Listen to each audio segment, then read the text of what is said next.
Bueno, vean que ya vamos con la tercera etapa del DMAIC y vamos a comenzar con la etapa de analizar.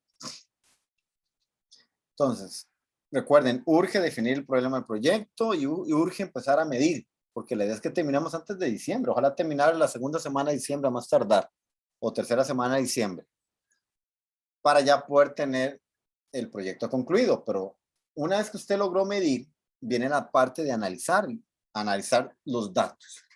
Vamos a comenzar hoy con la parte de análisis exploratorio de datos. Aquí hay mucha parte estadística que lo va a pasar súper rápido. De ahí la importancia de que me repasen la parte estadística. Bueno, antes de empezar esto, voy a abrir el Windows porque vamos a utilizar Minitab. Entonces vayan abriendo Minitab y vayan abriendo Excel, los dos.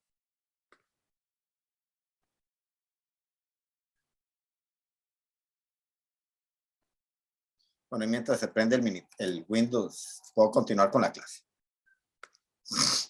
Profe, ¿el Excel es alguno cualquiera o hay alguno en Ucrania? No es el mismo, tenés que bajar el Excel que se llama sesión 08 analizar. Ok, gracias. En Ucrania. Te los voy a dar un par de minutitos para que abran el Minitab y abran el Excel la sesión 08 analizar.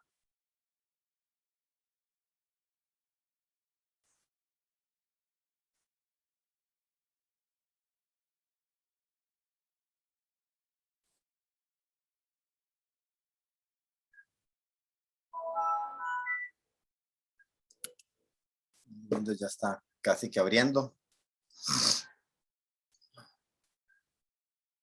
Dale chance medio lento.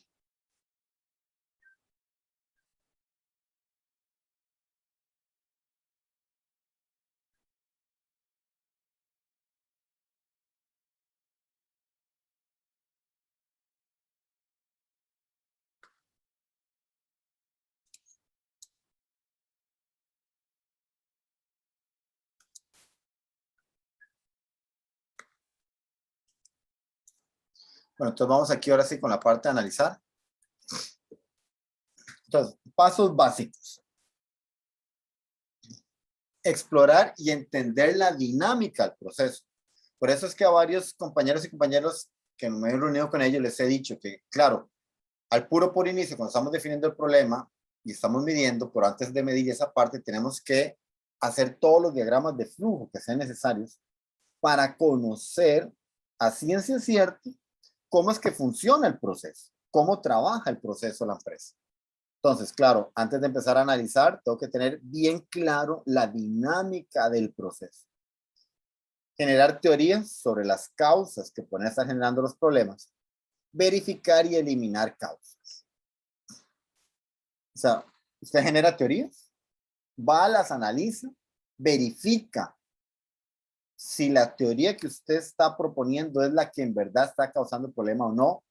Por eso, después de verificar, usted decide que va a ir eliminando. Ahora, primer paso, exploración inicial. Definir el problema, seleccionar las categorías apropiadas al problema, llevar a cabo lluvia de ideas de causas posibles y relacionarlas con las categorías que usted seleccionó. Agrupe las causas, para ello utilice un diagrama de Ishikawa de causa y efecto. Priorice por orden de importancia, para ello apóyese con un diagrama de Pareto. Utilice alguna técnica que le ayude a entender el problema, por ejemplo un 5W, una H, y enfocarse en las causas seleccionadas. Se espera que sean las de mayor impacto.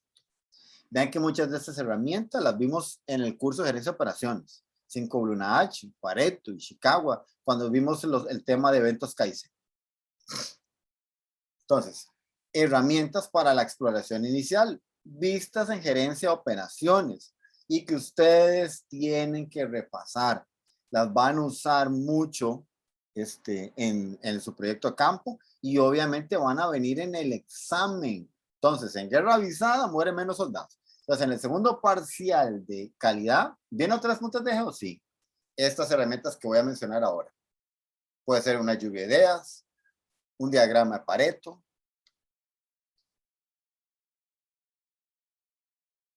un 5W, una H, un diagrama de Ishikawa. Aquí hay un ejemplo donde, bueno, habíamos visto el diagrama de Ishikawa, que era el famoso diagrama de las 6 M's, pero aquí hay uno diferente. Este es un diagrama de Ishikawa con el método del flujo del proceso. Entonces hay diferentes formas de hacer el diagrama de Ishikawa. El más básico es el de las 6 M's, y eso lo aplica uno cuando uno no sabe nada de nada. Pero conforme uno va conociendo mejor el proceso, uno puede utilizar diagramas de Ishikawa más especializados, como el método del flujo del proceso. ¿Ok? Vean, por ejemplo, mezcla ingredientes, moldeadora, horno, empaque y galletas con defectos. En la mezcla de ingredientes puede haber impurezas en las materias primas. En la moldeadora, la colocación de los moldes no fue la correcta, hay un aflojamiento y movimiento en la moldeadora, o sea, los moldes no quedan bien fijos. En el horno, la temperatura no es adecuada, la velocidad de la banda transportadora no es adecuada, hay caídas o hay pérdidas. ¿Ok? El empaque, material de empaque no es el correcto, hay galletas quebradas a la hora de ser empacadas, o hay amontonamiento, etc. ¿Ok? Este es un ejemplo, por ejemplo, de un Ishikawa con base en el flujo del proceso. Ahora, segundo paso, la toma de datos. Entonces, para la toma de datos, tamaño muestra y el método muestreo. Entonces, definir el tamaño de la muestra. Se debe escoger el nivel de confianza, así como el margen de error máximo tolerable con el que se desea hacer la estimación, de tal forma que se logre obtener una muestra que sea representativa y permita hacer inferencias correctas sobre la población. Tamaño de la muestra para estimar la media poblacional. Entonces, la primera, esta de aquí, se aplica para poblaciones infinitas y la segunda para poblaciones finitas y conocidas. ¿Ok? En donde Z, alfa medios, es el nivel de confianza, E es el error máximo tolerable y N es el tamaño de la población. Entonces, cuando la desviación estándar se desconoce, se puede elegir mediante uno de los siguientes procedimientos. Usar la desviación muestral de una muestra anterior de las mismas unidades. Llevar a cabo un estudio piloto para seleccionar una muestra preliminar de unidades. Usar el juicio o un estimado mejor del valor de la desviación estándar. Y por último, si no se aplica alguna de las alternativas anteriores, divida entre 4 la diferencia entre el máximo y el mínimo de los datos. Entonces, estas son las 4 opciones que podemos tener si en la vida real, cuando estamos en el proyecto de campo, no tenemos la desviación estándar. ¿Okay? Ahora, vamos a seguir con un ejercicio. Un ingeniero de calidad analiza la resistencia a la compresión del concreto. Se desea estimar esa resistencia con un error menor de 15 PSI para un nivel de confianza del 99%.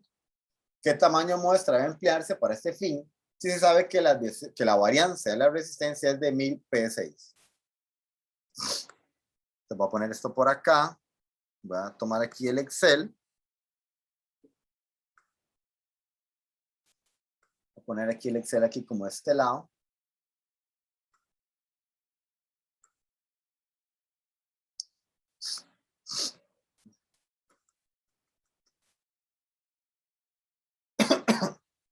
Entonces, se desea estimar esa resistencia con un error menor de 15 PSI. Ahí está el error. Nivel de confianza del 99%. Entonces, nivel de confianza 0.99. ¿Okay? Vean que, si regresamos a la fórmula, es Z de alfa medios. Es Z de alfa medios. ¿Eso qué significa? Que aquí en el nivel de confianza, en realidad no va a ser 99%, sino que va a ser, o sea, el Z que tengo que encontrar va a ser igual a más paréntesis. Y otro paréntesis, 1 menos ¿Y eso qué cosa? Dividido entre 2. Porque es Z alfa medios. Entonces, al restarle 1 menos eso, estoy obteniendo la cola. Pero como es Z alfa medios, no es un problema de una cola, es un problema de 2 colas. Entonces, por eso lo divido entre 2 para sumarle la cola izquierda. ¿Ok? Entonces, necesito encontrar el Z tabular para este punto 99.5. Y bueno, Profe, voy a buscarlo aquí. ¿Escucho? ¿Escuchen, ¿puede, profe? ¿puede por favor posicionarse de nuevo en ese 0,995? De acuerdo. Ve que lo que hicimos fue sumarle el Z alfa medios. Agarras y al Ah, punto 99 le restas 1 menos eso, te da alfa. Alfa ajá. entre 2 te da alfa medios que se lo sumas a punto 99. O sea, es como si yo lo hiciera por partes aquí, lo voy a hacer así por partes, ve. Igual 1 menos punto 99, ahí está. Eso es alfa. Ajá. Eso lo divido entre 2 para obtener alfa medios. Y ahora sí ya le sumo 0,99 más 0,005. Ya te da 0,995. Ese sería el valor, esa sería la probabilidad que habría que averiguar cuánto es el valor tabular para esa probabilidad. Ajá, es que no sé si fue porque no, o sea, no me está dando, pero no sé si fue por un paréntesis o algo así. Sí, tiene que ser por un paréntesis. Sí, voy a Revisalo. revisar. No, Sí, lo voy a gracias, poner aquí profe. para que lo revisalo ahí. Ujú. Sí, ya, ahora sí, era un paréntesis que no lo cerré. Listo, buenísimo. Gracias. Entonces, vamos a calcular aquí el valor de Z.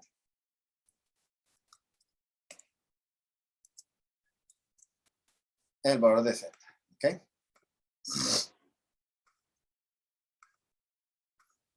Y para este valor de Z, acuérdense que habíamos calculado este.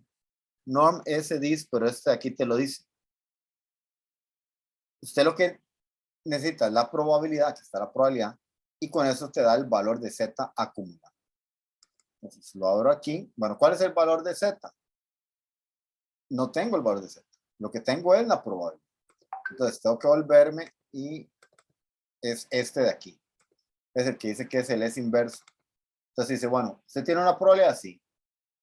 Bueno, para arreglar esto, porque siempre se me olvida. Marco un montón.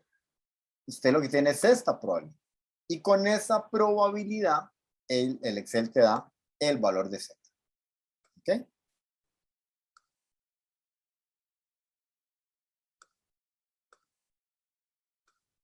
Entonces ahí tenemos el valor de Z. Vean, el hecho de que usted le oculte los decimales no significa que los decimales desaparecen. Entonces, no hay necesidad, profe, redondeo, no, usted no redondea, usted nada más oculta los decimales y ahí está el valor. Entonces dice, se desea estimar, bueno, y, ay, pero es que ya lo cerré. Perdón, jóvenes, un segundito. Aquí.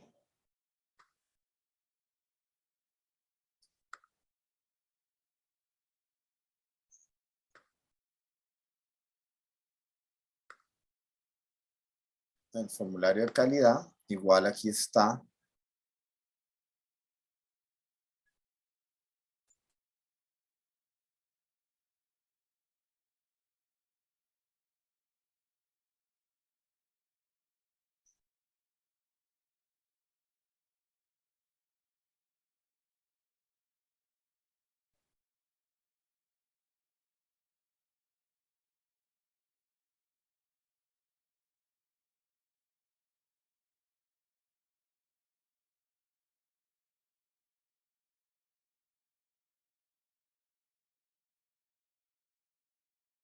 Les apunté el tamaño de la muestra.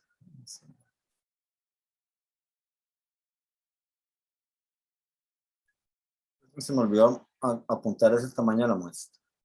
Bueno, ahora lo agrego. Entonces dice, desea estimar esa resistencia.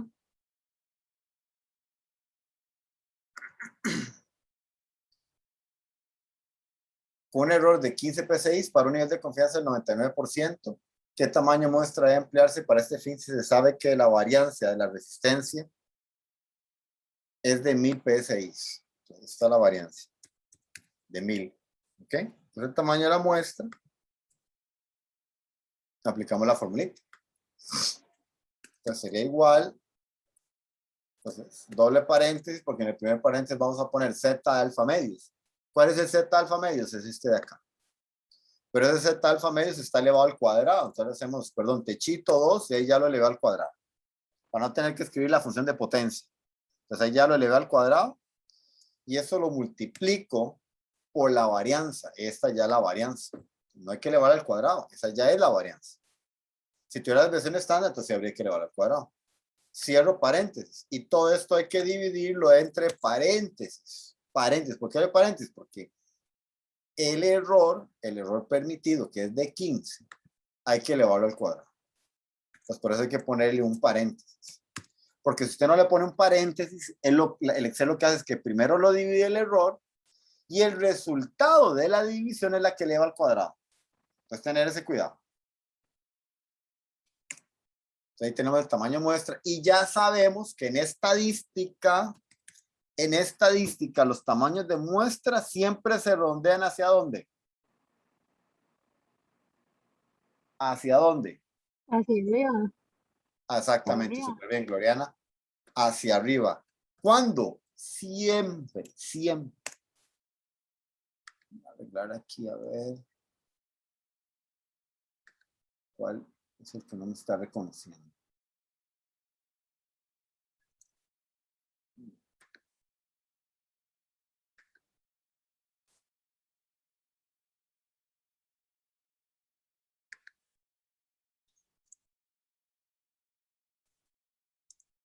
Listo. Entonces aquí está el tamaño de la muestra. ¿Ok? 30. Recordar siempre los tamaños de muestra donde vamos hacia arriba. Entonces, súper sencillo, calcular el tamaño de la muestra. Ahora, tamaño de la muestra para estimar la proporción poblacional. Este de aquí arriba era la media poblacional. Esta es la proporción. Entonces, la primera se aplica para poblaciones infinitas y la segunda para poblaciones finitas. Y bueno, aquí les pongo P es la proporción de elementos que poseen la característica de interés. Y Q sería el complemento. Entonces, cuando P se desconoce, se puede elegir mediante uno de los siguientes procedimientos. Usar la proporción muestral de una muestra anterior de las mismas unidades.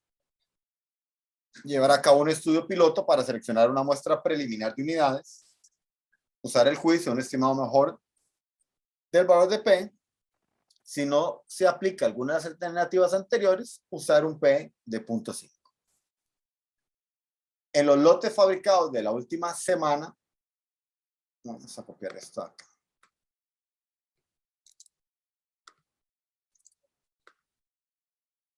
Y la formulita es nivel de confianza. Y aquí en lugar de la varianza lo que tenemos es P. Y aquí Q. ¿Ok?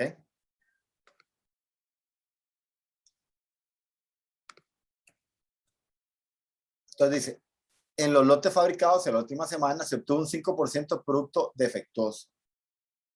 ¿De qué tamaño debe ser la muestra? Si se desea estimar la proporción defectuosa poblacional con un margen de error de 0,02 con un nivel de confianza del 99%. Entonces, el nivel de confianza es el mismo de este, entonces lo voy a jalar. Ahí lo jalé, es el mismo. ¿Cuánto es P aquí? ¿Cuánto es P?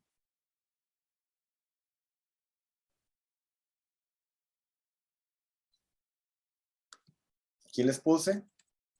P es la proporción de elementos que poseen la característica de interés. En los lotes fabricados en la última semana se obtuvo un 5% de producto defectuoso. P sería 5%. Y Q sería 1 menos P. ¿Ok? Y vamos a calcular el tamaño de la muestra. Y el tamaño de la muestra igual aquí, doble paréntesis para agarrar otra vez el nivel, el Z tabular y elevarlo al cuadrado. Cierro ese paréntesis, eso lo multiplico por P y lo multiplico por Q. Cierro el paréntesis, ¿ok? Y una vez que tengo esto, lo vamos a dividir entre paréntesis, el error elevado al cuadrado. Cierro paréntesis. Igual, tenemos que redondearlo. Para redondearlo, redondeamos hacia arriba, le pongo un paréntesis ahí, para que esto me funcione. ¿Ok? Ahí está. ¿Estamos claros? ¿Dudas, jóvenes? ¿Dudas? Profe, ¿puede abrir la fórmula un momento?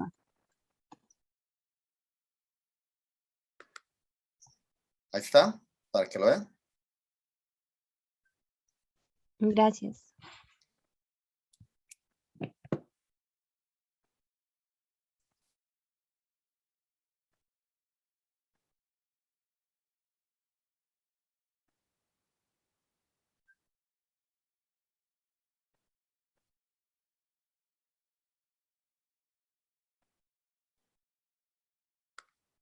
Entonces, vamos con métodos de muestreo.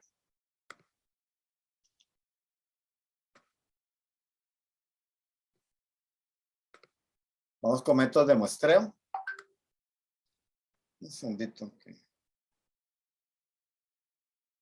Me está escribiendo el director de la escuela.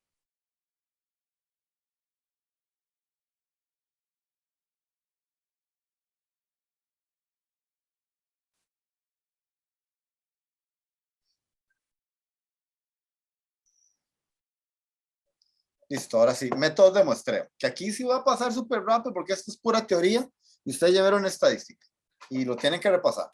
Entonces, muestreo aleatorio simple. Escoge al azar los miembros del universo hasta completar el tamaño muestral previsto.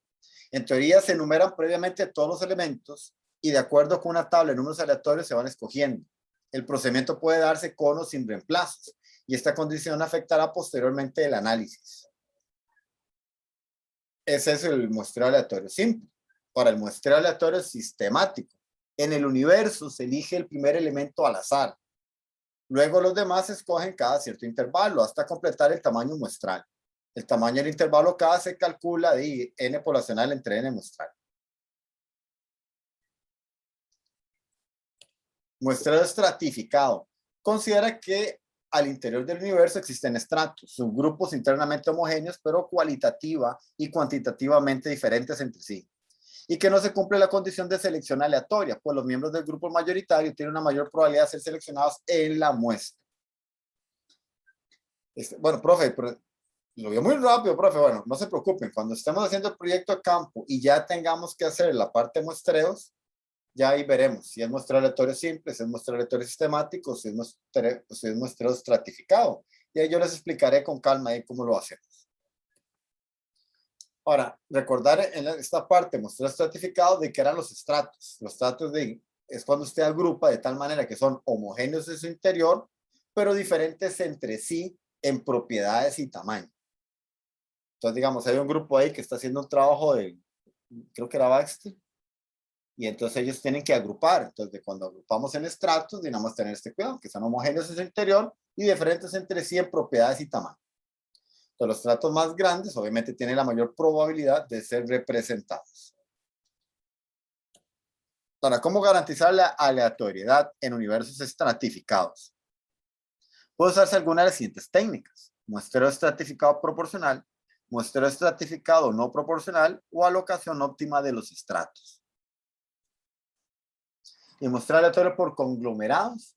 Los miembros del grupo mayoritario tienen una mayor probabilidad de ser seleccionados en la muestra. No se cumple la aleatoriedad. En las unidades de observación se eligen aleatoriamente al interior de los conglomerados. El error de la medición, recuerden el error muestral, no se dé al interior del conglomerado, sino entre los conglomerados. Antes de hacer inferencias, el analista debe examinar la variabilidad interna de cada conglomerado y la variabilidad entre ellos, pues es posible que algunos de los conglomerados no sean representativos del universo. Entonces, recordar esta parte, por favor, a desempolvar todos sus libros, videos, todo lo que tengan de estadística y de la parte de muestreos y tamaños de muestras, a desempolvar todo eso para que cuando lleguemos a esa etapa de ID, no tenga yo que explicar desde cero esto. Entonces, estas féminas serán muy poquitas porque es nada más como una guía de lo que usted tiene que repasar de métodos de muestreo. Y aquí la diferencia en estadística es que aquí sí lo vamos a hacer en la vida real, porque es que hay que ir al campo, o sea, hay que ir al proyecto de campo, hay que ir al Gemba, o sea, hay que ir al puesto de trabajo. Y hay que sacar las muestras. Entonces, eso tenemos que hacerlo en la vida real. Y véanlo como algo positivo. El hecho que tengamos que hacerlo, vamos a aprender de verdad cómo es que se hace. Entonces, tercer paso. Una vez que usted calculó el tamaño de muestra y definió el tipo de muestreo, y ya fue y sacó las muestras, y usted tiene las muestras en su poder, el tercer paso es explorar los datos. Entonces, calcula el tamaño de muestra, define el tipo de muestreo, va a sacar las muestras, con las muestras en la mano, va al laboratorio y mide la característica de calidad. Peso, longitud, temperatura, concentración, lo que sea. Usted le mide esa característica de calidad. Y una vez que le midió la característica de calidad, la monta en el Excel o en el Minitab y ya podemos empezar a explorar esos datos. ¿Ok? Entonces, conceptos generales cuando estamos explorando los datos. Primero hay que establecer una hipótesis, que va a ser el enunciado que se quiere demostrar. Recuerden que en el sistema del Lean Six Sigma, usted lo que hace es agarrar el problema de la vida real, convertirlo en un problema estadístico, encontrar una solución estadística a ese problema estadístico, y luego esa solución estadística lo convertirse en una solución de la vida real. Entonces, hipótesis, enunciado que se quiere demostrar. La prueba hipótesis, procedimiento para determinar si se debe rechazar o no una afirmación acerca del valor de un parámetro de la población. Y la hipótesis nula, hipótesis que propone un valor tentativo acerca de un parámetro poblacional. Hipótesis alternativa, hipótesis opuesta a la hipótesis nula. La hipótesis que se investiga por lo común se expresa como la alternativa. ¿Ok? Por eso es que recuerden que no se aceptan hipótesis nulas, solo rechazamos hipótesis nulas para evitar caer en el error tipo 2. Se puede llegar a la conclusión de que la hipótesis que se investiga es verdadera si hay suficiente evidencia estadística para rechazar la hipótesis nula. ¿Ok? Entonces, ¿cuáles son los casos cuando estamos haciendo pruebas de hipótesis? Está el primer caso. El caso 1. Una investigación. Entonces, se desea probar si un nuevo sistema de inyección mejora el rendimiento de un modelo de vehículo cuyo rendimiento promedio es de 24 millas por galón. O sea, usted diseñó un nuevo sistema motor, un nuevo sistema de inyección para ese motor. Pero usted quiere probar que ese nuevo sistema en verdad es mejor que el anterior. Esa es la prueba. Usted tiene que demostrar que es mejor. O sea, tiene que haber suficiente evidencia estadística para mostrar que ese motor es mejor. Por eso es que, ¿cuál es la hipótesis nula? La hipótesis nula es que la media es menor o igual a 24. ¿Por qué esa es la hipótesis nula? Porque la hipótesis nula es que el sistema nuevo que usted acaba de diseñar es igual que el otro. Es que es igual que el otro. Es que recuerden que aquí se los puse. La hipótesis que se investiga por lo común se expresa como la alternativa. O sea, lo que usted quiere probar. Entonces, claro, por eso la hipótesis alternativa es que la media es mayor a 24. Porque usted tiene que tener suficiente evidencia para poder rechazar la hipótesis nula y así demostrar que su motor en verdad es mejor que la anterior. Esta parte es clave, ¿verdad? Saber poner bien las hipótesis.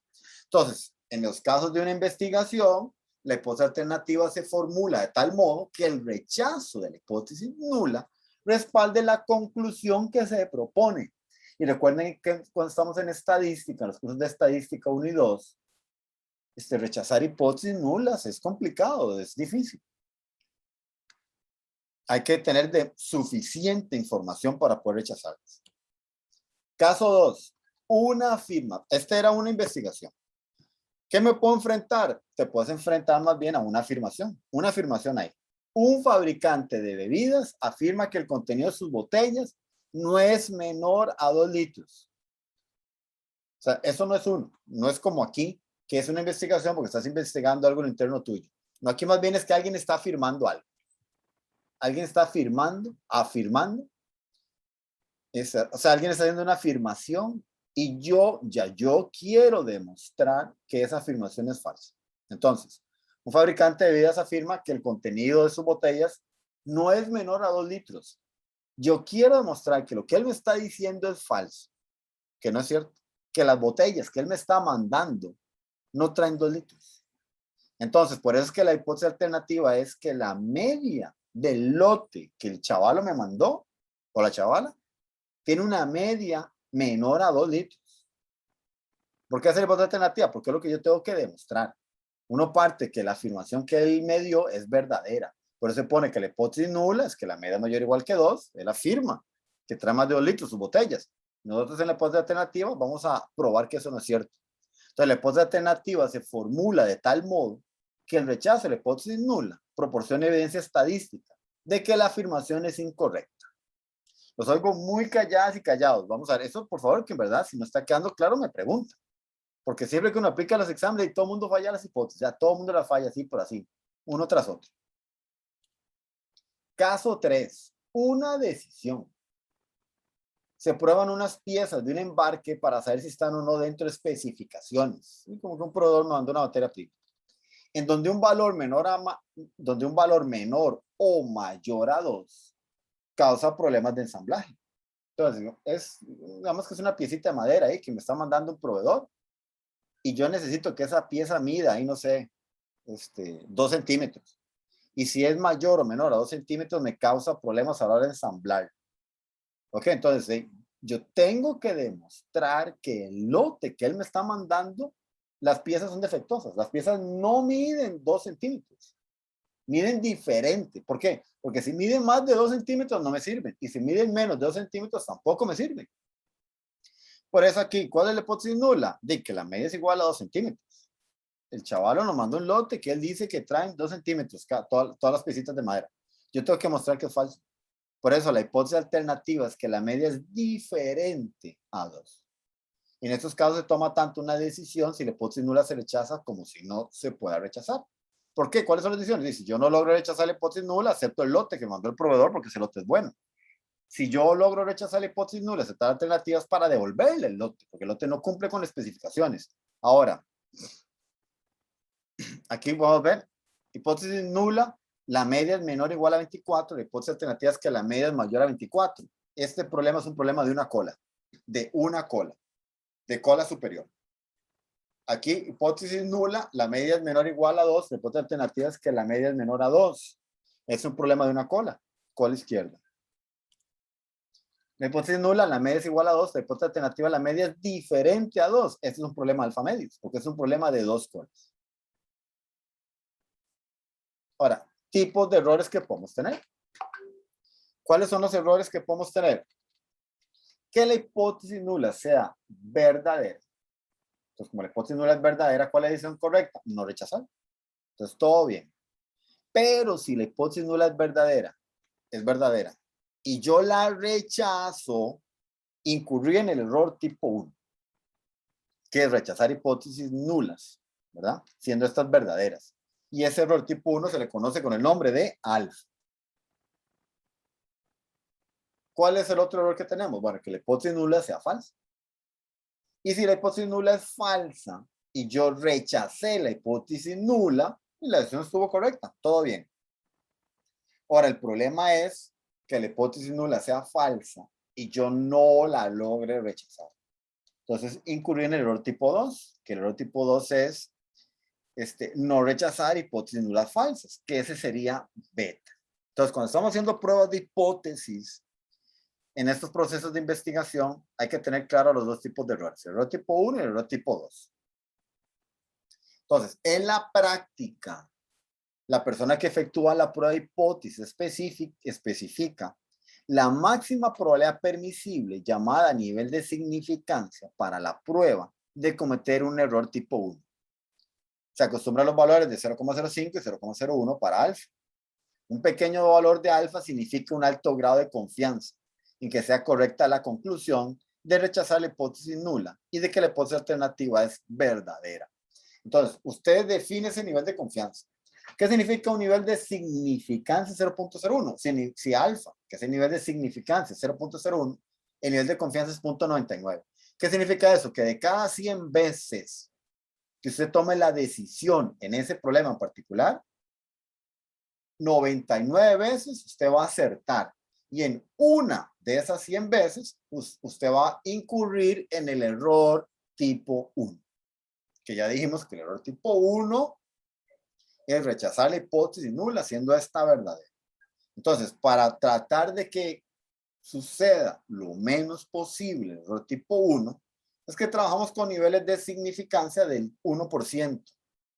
En estadística casi todos los ejemplos eran con 5%, pero en la vida real es mejor, y sobre todo en proyectos 6 sigma, utilizar niveles de significancia de 1% para saber que de cada 100 veces, solamente en una de esas 100, pudo haber sucedido que ocurriera el error tipo 1.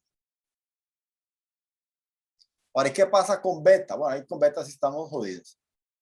Aunque la mayoría de las aplicaciones de pruebas de hipótesis se controla la probabilidad de cometer un error tipo 1, no siempre se controla la probabilidad de incurrir en un error tipo 2.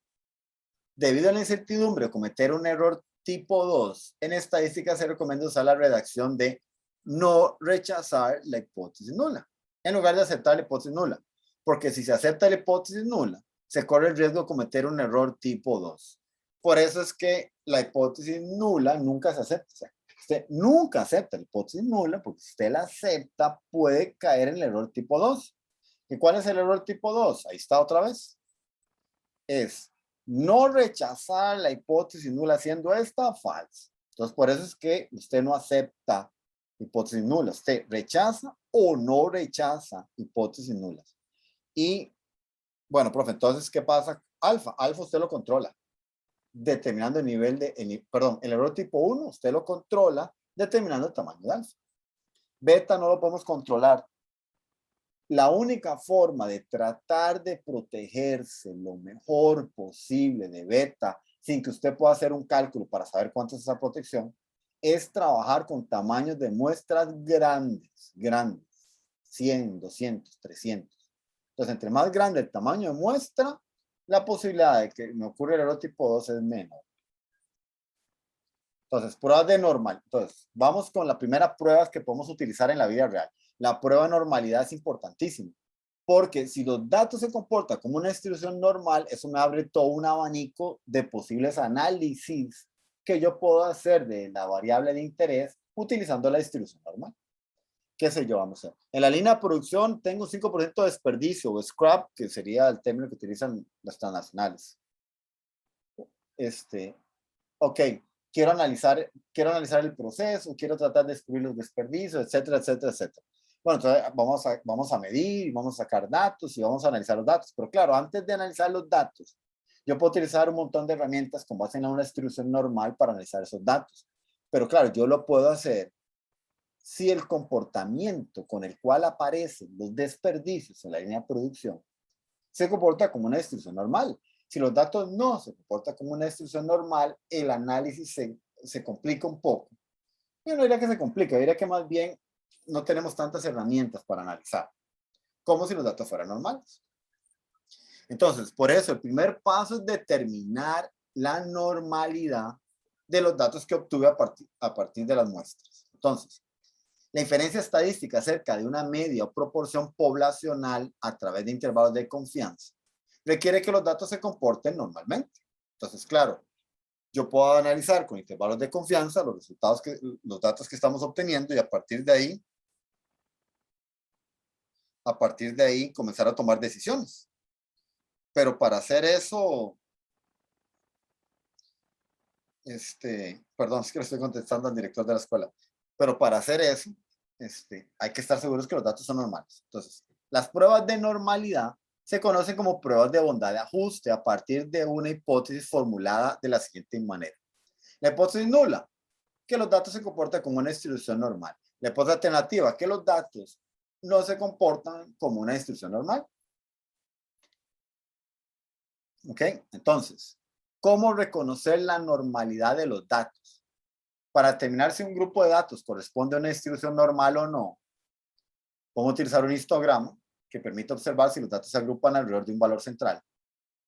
Podemos utilizar la kurtosis, que ya todas y todos vimos la kurtosis, que indica qué tan aguda, mayor a 0, o achatada, menor a 0. ¿Se acuerdan? Aquello leptocúrtica y todo eso que vimos. Es la curva.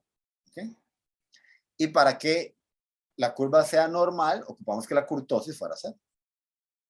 El coeficiente de asimetría, que eso no se llamaba la kurtosis, ¿se acuerdan que se llamaba el sesgo? Indica qué tan a la izquierda de la media están los datos, si es menor que 0, o qué tan a la derecha, que es mayor a 0. ¿Okay?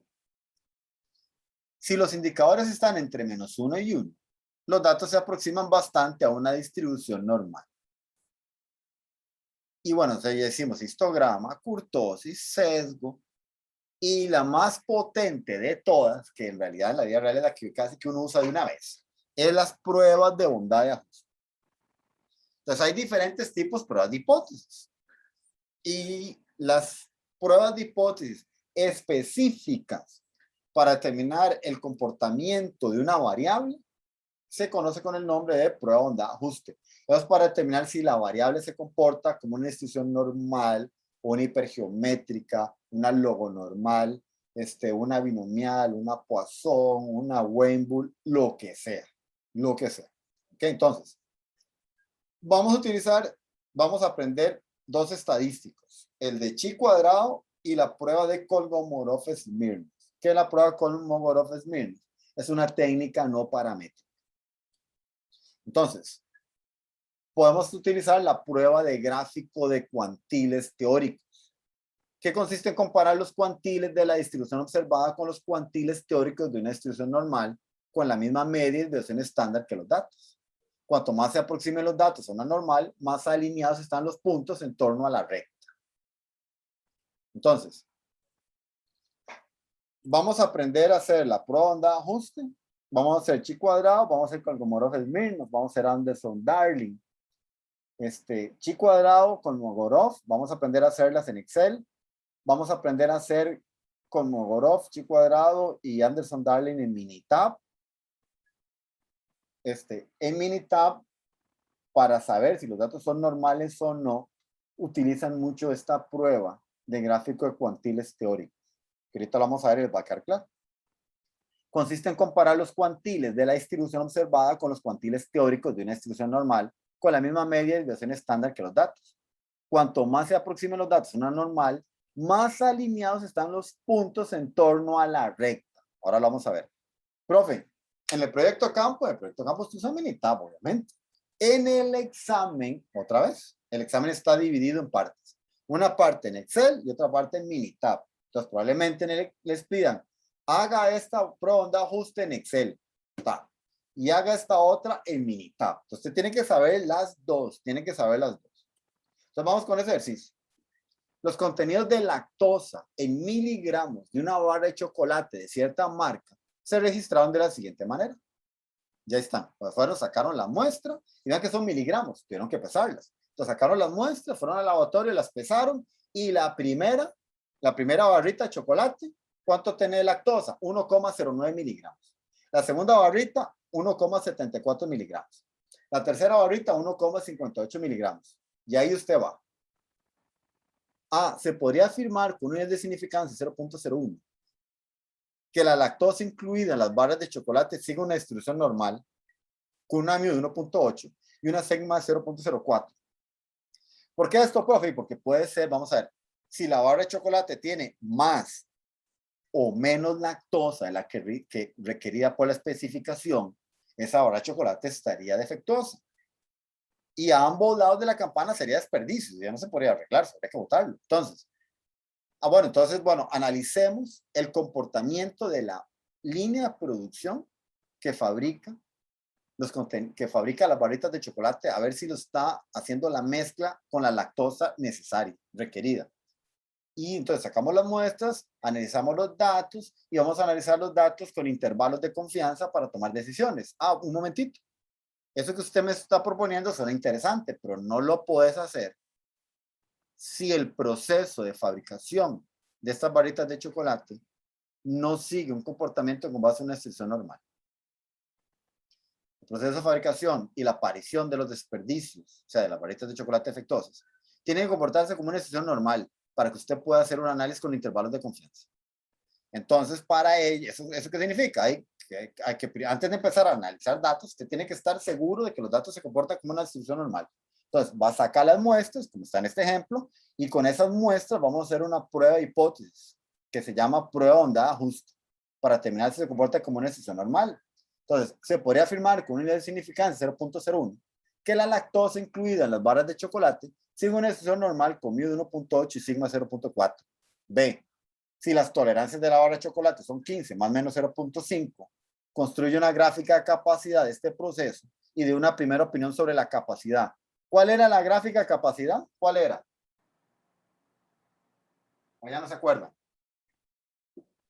Profe, era el histograma cuando le poníamos como los límites, bueno, las rayas rojas, ¿no? Sí, que al histograma le agregamos la especificación del producto. Súper bien. Ajá, especificación. Excelente. Entonces, vamos aquí con el Excel. Aquí sí ya lo voy a hacer grande. Entonces vamos con ejercicio de normalidad. Ok, entonces voy a agarrar los datos y los vamos a copiar. Bueno, eso los voy a dejar ahí. Entonces voy a agarrar y voy a empezar a copiar esos de acá. ¿Cómo es una prueba? ¿Cómo es una prueba de onda de ajuste? ¿Verdad? como es una prueba de onda de ajuste, en realidad aquí sí el orden no es importante.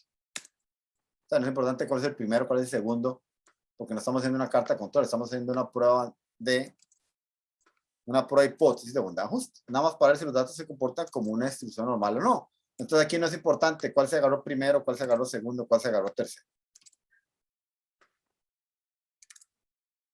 Entonces, ¿alguien me puede decir por qué los estoy pasando para una sola columna? Van para Minitab. Súper bien, van para el Minitab.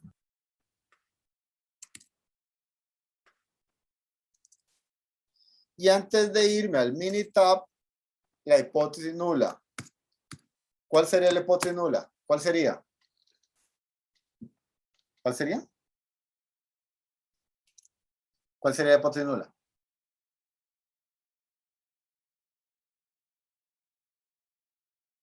La hipótesis nula, vamos a ver. Esto es importante, jóvenes. Vamos a ver. Nosotros tenemos que probar que los datos no son normales. ¿Okay? ¿Cuál es la afirmación? La afirmación es que los datos se comportan como una distribución normal. ¿Por qué esa es la afirmación? Porque la variable que estoy analizando es una variable continua. Es una variable continua, son gramos, es peso. Lo más seguro es que sean normales los datos. Entonces, yo tengo que demostrar, yo sé que tengo que mostrar que los datos no son normales. Entonces, la hipótesis nula es la lactosa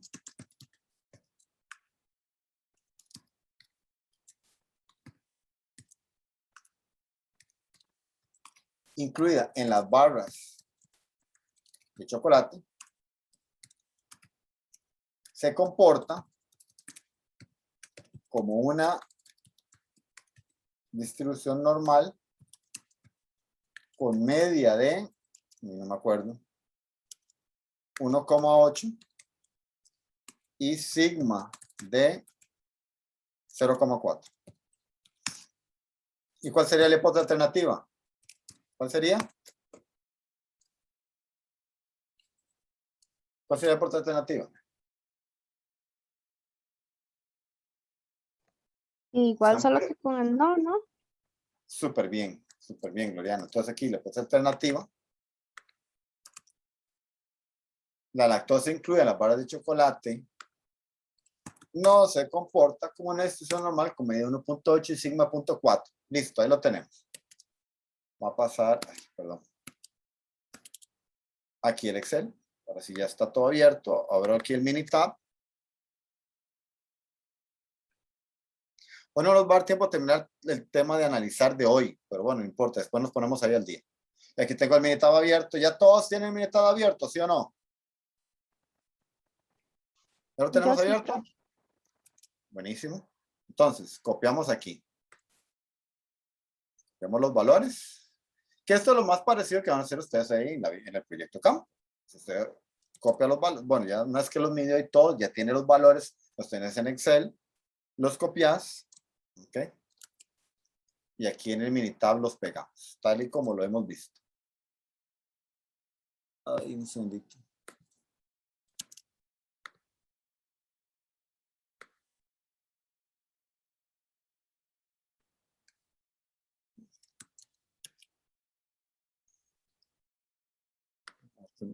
Ay, perdón, agarré lo que no era.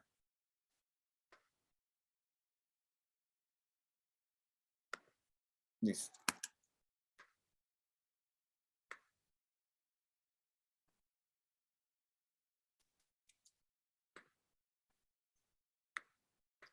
No sé por qué no nos quiere pegar.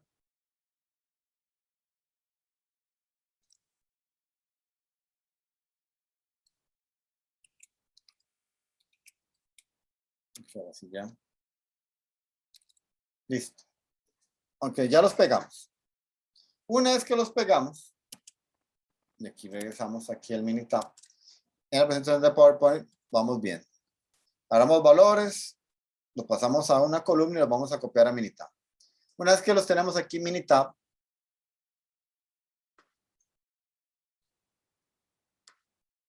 hacer esto más grande para que todos lo puedan ver ahí. Una vez que los tenemos pegados ahí en Minitab, Vamos a ir aquí donde dice gráfica. Entonces vamos a marcar donde dice gráfica. Y ven que aquí está gráfica de probabilidad. Y aquí les indica probar si sus datos siguen una distribución particular y estimar los percentiles. ¿Qué es eso, estimar los percentiles? Ya les dije que el Minitab utiliza la prueba de gráficos de cuantiles teóricos. ¿Okay? Entonces, cuanto más se aproximen los datos a una normal, más alineados están los puntos en torno a la recta. Entonces, vamos a gráfica, gráfica de probabilidad. Gráfica, gráfica de probabilidad. Ok, entonces, marcamos aquí la individual. Marcamos la individual. Le vamos a aceptar. Y aquí me sale la caja de diálogo. Entonces, aquí con la caja de diálogo, marcamos las variables. Ok. Seleccionamos aquí. Que utilizo, aquí casi no se ve porque es muy pequeñito, entonces por eso utilizo el PowerPoint para que lo puedan ver bien. Entonces seleccionamos la variable. Y bueno, aquí le vamos a dar opción. Vamos a darle distribución. Distribución para ver cuál distribución queremos probar. Si yo abro ahí, vean que sale un montón. Que les dije logo normal de 3 parámetros, gamma de 3 parámetros, exponencial de 2 parámetros, valor extremo más pequeño, una Weinbull de 3 parámetros, un valor extremo más grande, logística, luego logística de 3 parámetros. Bueno, aquí vamos a hacer una prueba normal. ¿Okay? Y me dice, bueno, parámetros históricos, la media y la desviación estándar. Ya sabemos que es un parámetro, porque ya lo repasamos. Entonces, aquí le damos distribución, le marcamos la distribución normal. En este ejercicio no recuerdo si nos daban, vamos a ver.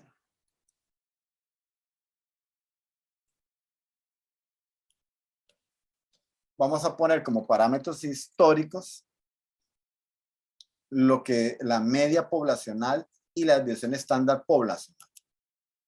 Que ahí en la práctica, ahí les voy a decir, esto era con coma, con punto, no recuerdo mi Minitab cómo estaba, la verdad. Y la desviación estándar con 0,4. Vamos a ver, si me da errores, que era con punto. Entonces 1.8, 0,4. Y vamos a darle presentación de datos. Presentación de datos. Y nos tira tantos símbolos como ajuste de distribución. Y mostrar intervalo de confianza. Entonces, tienen que tener el cuidado de que esté marcado tantos símbolos como ajuste de distribución y mostrar intervalo de confianza. ¿Todos tienen eso marcado o no? Sí, profe. Ok. Profe, ¿se puede volver un toque? ¿Dónde fue que se metió? Aquí a presentación de datos. Sí, pero antes, ¿cómo llegó ahí? Ok. Aquí donde dice distribución. Ah, ok. Listo. Entonces, media 1,8. Y después estándar 0,4. Presentación de datos, tanto símbolos como ajuste de distribución y mostrar intervalo de confianza. Y bueno, ahí ya le damos a aceptar. Y le damos a aceptar. Y vean que nos tira. Esto es lo que les decía. Que aquí hablaba.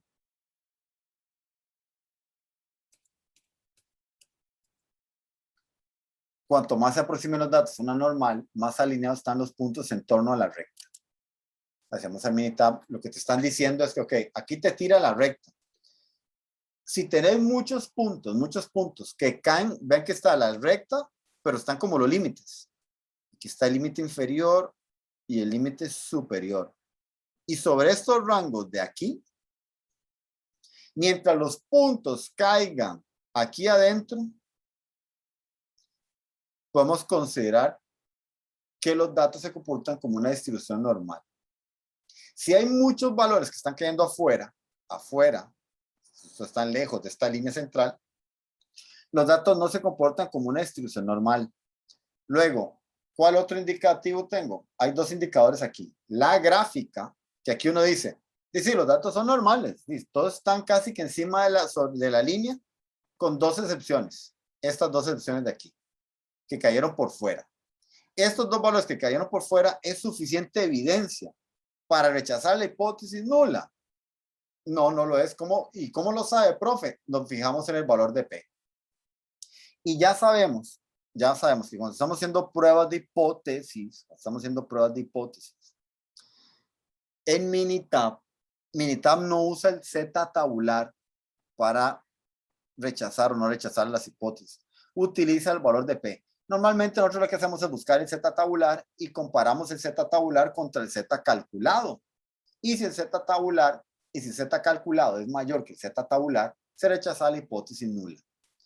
Aquí no, aquí lo hacemos con el valor de P. ¿Cuándo rechazo yo las hipótesis nulas? Cuando el valor de P es menor a 0.05.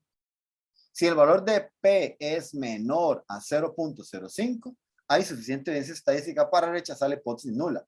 ¿Y por qué 0.05? Porque ven que es con 95% el intervalo de confianza. Entonces, como el intervalo de confianza es con 95%, el 5% restante es la cola derecha de esa campana. Entonces, si el valor de P te da menor a 0.05, es porque el valor estimado cayó en esa cola derecha pequeñita. Entonces, si el valor de P es mayor a 0.05, aquí es 0.25. Entonces, ¿qué significa aquí? Que, bueno, usted agarra aquí, lo marca. Bueno, no hace falta hacerlo tan grande. Lo marcas, lo copias, te vas al Excel y aquí en el Excel usted lo puede pegar. Estamos como si estuviéramos haciendo el examen. Entonces aquí dice, no existe suficiente.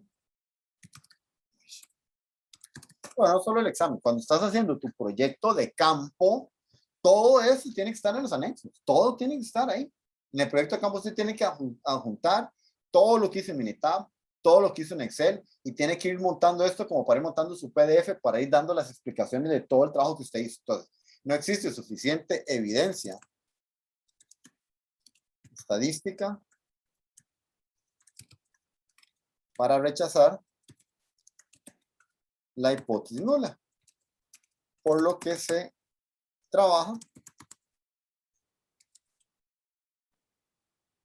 por lo que se deduce, perdón, que las barras de chocolate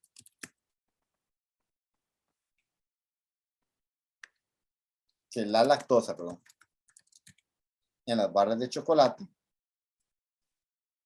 se comportan como una distribución normal con media de 1,8 y sigma de 0,4. Y claro, eso me da una gran satisfacción, por así decirlo. O sea, uno como analista, esto es una maravilla, porque esto nos permite hacer muchos análisis. Bueno, la distribución normal es muy rica en eso. ¿Ok? ¿Está claro esto, sí o no? ¿Estamos claros? Profe, yo tengo una consulta. Vamos a, un segundito rápido. Digamos que yo quiero utilizar cartas de control para controlar este proceso. Bueno, ¿puedo utilizar cartas de control? Sí, podemos utilizar la carta de control X y R. ¿Y por qué puedo usar la carta de control X y R? Porque los datos se comportan como una distribución normal. Si yo hubiera rechazado la hipótesis nula y los datos no se comportaran como una distribución normal, yo no podría utilizar la carta de control X y R para controlar la calidad de este proceso. ¿Qué me van a preguntar ahí? Yo, profe, Sí, tengo una consulta. Digamos, uno llega a esta conclusión porque el valor de P, ¿verdad? Que ahí nos está dando es de 0.25, sí, ¿verdad? Para ver. 0, 0.25. sí. Ah. Por Sí, eso es que yo llego a esa conclusión, digamos. O sea, para vos rechazar la hipótesis, el valor de P tiene que ser menor o igual a 0.05. Menor o igual. A 0.05. Ok. Gracias, profe. Ok, ahorita vamos a ver si tengo una gráfica para explicarte por qué. Profe, Sí, ¿siempre escuchen. va a ser 0,05 o va a depender del Sí. ejercicio? No, cuando lo haces en Minitab, ve que es 95%, 0,05. Ok. Y profe, usted dijo que también uno podría ver la gráfica Sí, entonces porque, viendo la bueno, viendo que gráfica, hay dos entonces, puntos. que vos al ver la gráfica, para que los datos sean normales, tienen que estar dentro de estas bandas. Si se salen de las Ujú. bandas, los datos no son normales. Ah, pero mi duda más bien está en que usted dijo que sí, cuántos puntos están afuera para que, o sea, como para decir que está normal o no, porque ahí solo hay dos, entonces se deduce que no. Exactamente, o sea, con solo ver yo con solo ver la gráfica, yo ya sé que los datos son normales. Tal vez una persona diga, ay, qué sé yo, que no tenga mucha experiencia y dice, uy, es que se me salen 2 puntos. Entonces esa persona empieza a dudar sin, en realidad, sin tener que hacerlo. Es que dos de ese montón de no, los datos son normales. Pero vemos que una persona ahí que tenga dudas, bueno, aquí en Ujú. Minitab le aclara las dudas al ponerle el valor de P. Ok, listo. Es como ver la segunda opción, digamos, el Es segundo un, parámetro en el el valor de ejercicio. P lo que hace es confirmarte lo que estás observando en la gráfica. Ok, ok, perfecto, profe, gracias. Buenísimo.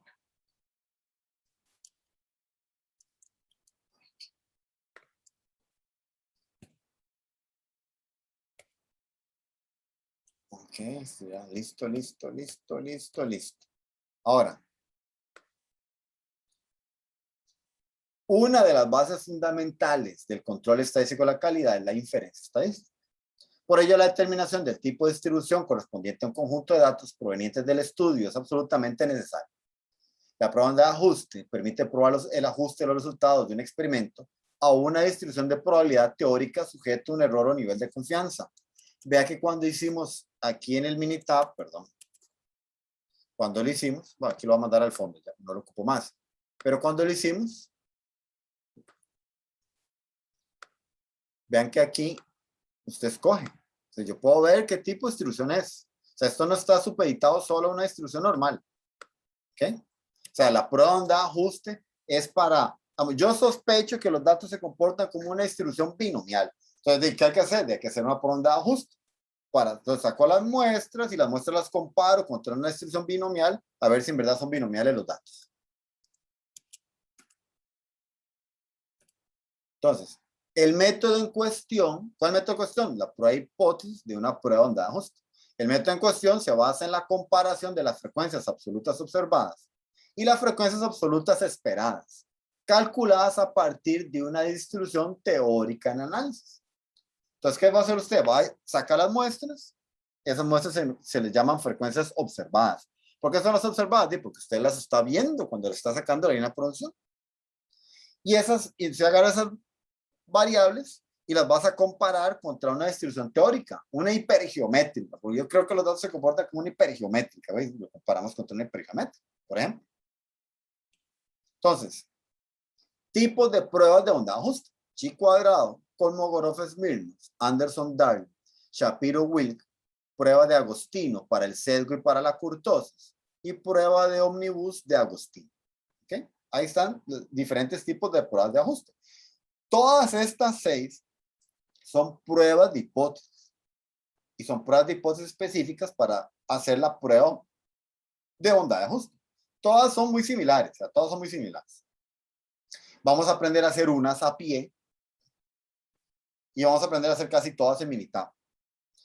En el examen, ¿cómo viene? En el proyecto de campo usted hace todo en Minitab, pero en el examen, si se las piden en Excel, aunque usted lo haga en Minitab y adjunte el reporte de Minitab y ponga hasta la foto de la hija que inventó Minitab, le van a poner un 0 en el examen.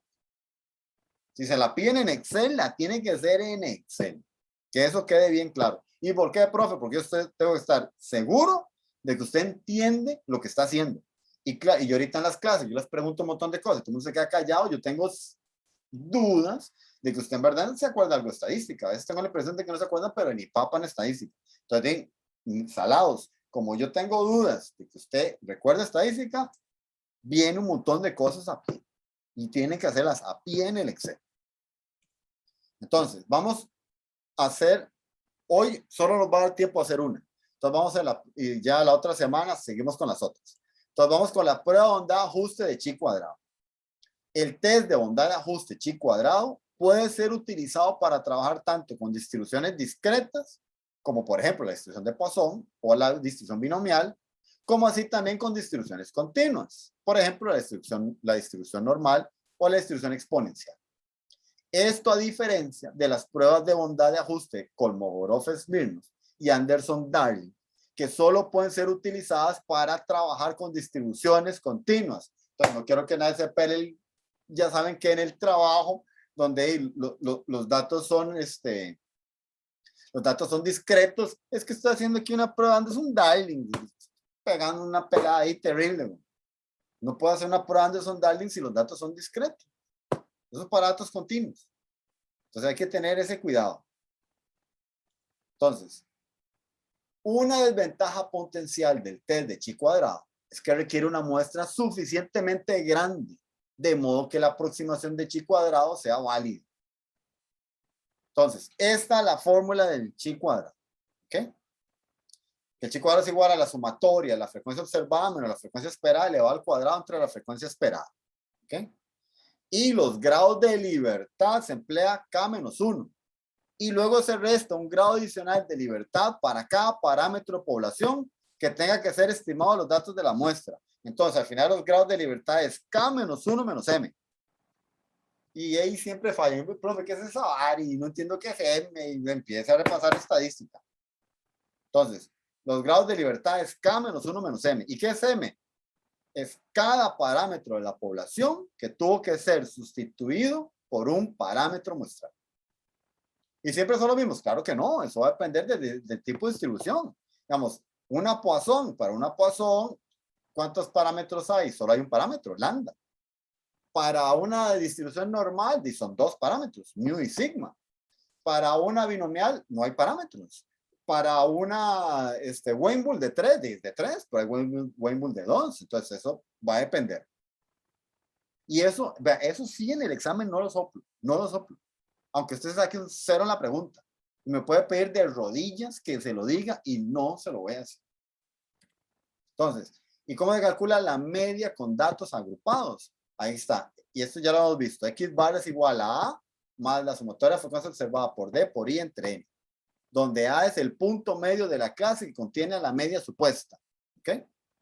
¿Y qué es D? Es la desviación del punto medio con respecto a la posición de la media supuesta y es medida en unidades de intervalo de clase. Y la desviación estándar, está la fórmula de la desviación estándar. Y ya todas y todos sabemos que la zona de rechazo se encuentra aquí, en este lado de la campana. Entonces, usted lo que hace es que vamos a calcular el chi tabular. Aquí está el chi tabular. Y el chi tabular te marca la frontera. Todo lo que esté por encima del chi tabular es un valor que está tan alejado donde están todos los valores, que ese valor es muy diferente. Entonces, es poco probable que pertenezca a esta población. Entonces, habría que rechazar esa hipótesis nula. ¿Y qué es lo que tengo que calcular? Hay que calcular el chi calculado. Entonces, el chi calculado es el que hay que ver dónde cae. Si cae en la zona de aceptación o si cae en la zona de rechazo. Porque aquí lo estamos haciendo con chi calculado y chi tabular. Si usted lo hace en Minitab, el punto, ¿por qué se rechaza cuando P es menor o igual a 0.05? Muy sencillo. Porque aquí la zona verde, que es la zona de aceptación, está en el 95% de los valores. Y la zona de rechazo es la colita, esta colita de color gris. Y esa colita solo están el 5% de los valores. Por eso es que en Minitab y en la mayoría de los software estadísticos, como por ejemplo el SPS, SS, usted rechaza la hipótesis, cuando el valor de P es menor o igual a 0.05. Porque si es menor o igual a 0.05, cayó aquí en la colita. No cayó aquí en la campanota. Cayó en la colita. Y si usted trabaja con los valores tabulares, si el valor calculado es mayor que el valor tabular, se está quedando aquí en la zona gris. Usted tiene que saber y entender los dos. Aceptar o rechazar hipótesis con los valores calculados y tabulares o aceptar o rechazar los valores, las hipótesis con los valores de P. Es lo mismo, solo que he visto con dos formas diferentes. Pero tiene que usted saber las dos. Entonces vamos con este ejercicio. A ver si me da tiempo, porque quedan 15 minutos. Proveedores de equipo para la industria petrolera S.A. es un productor de equipo industrial para empresas que se dedican a la extracción de petróleo y venta de gasolina al detallista a nivel mundial. Actualmente acaba de diseñar una nueva bomba expendedora de gasolina, la cual ya pasó las primeras pruebas de calidad satisfactoriamente. En estos momentos, Evelyn, presidenta de la corporación, está analizando el cartel de oferta de este producto de Texaco y Shell, importantes clientes de la compañía. Evelyn solo tiene duda en cuanto a un punto específico de la garantía del producto, ya que los ingenieros de diseño afirman que esta nueva bomba expendedora puede trabajar 50 días las 24 horas sin parar, sin descalibrarse. A Evelyn le gustaría hacer más pruebas de calidad antes de poner esta afirmación por escrito, pero primero debe determinar qué clase de comportamiento estadístico se tiene para decidir qué herramienta se va a utilizar.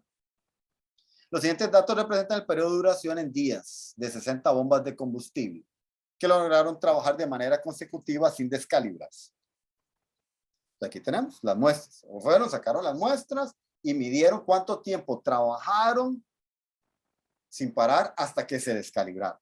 Entonces, la primera muestra, 23 horas, la segunda muestra, 49 horas, luego 52 horas. O sea, ¿qué significa esta primera? Que es la primera muestra, la máquina trabajó 23 horas sin parar hasta que se descalibró. Esta, digamos que esta es la segunda. La segunda muestra, la máquina trabajó 60 horas seguidas hasta que se descalibró. La tercera muestra, la máquina trabajó 48 horas seguidas hasta que se descalibró. Entonces, se puede afirmar con un nivel de significancia, 0.05, que el proceso de descalibración de las máquinas sigue un comportamiento normal. Utilice el estadístico de chi cuadrado. Entonces, hay que resolverlo. Lo que pasa es que estoy viendo que para resolver esto, pues, esto sí, como lo vamos a hacer en Excel, porque hay que hacerlo a pie para saber si usted me está entendiendo. Esto sí es largo, es bastante largo. Y la verdad, yo no creo que me dé tiempo a hacerlo en 15 minutos. Y en realidad quedan menos de 15 minutos, quedan 3 minutos. Entonces, vamos a hacer lo siguiente. Va a parar aquí la clase y la próxima lección arrancamos con este ejercicio.